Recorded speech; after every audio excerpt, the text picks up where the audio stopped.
we realize that they come on a mission of peace.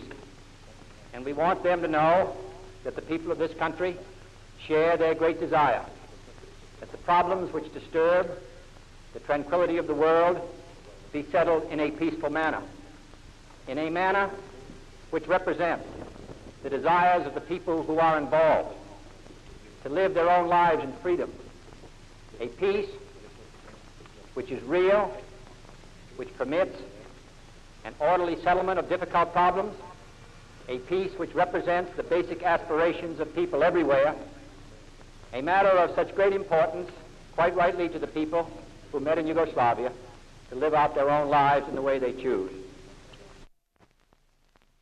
Our task is to communicate the thoughts and concerns of the Belgrade Conference to you, Mr. President. Our thoughts and concerns about the present situation in the world.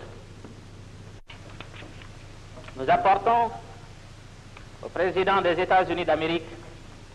We are bringing to you a message of trust because we are quite certain that the people of the United States wish to live in peace and only in peace. We bring to you also a message of brotherhood because we know that men, whichever be the color of their skin, want to live together and work together in this common civilization, the civilization of the universe.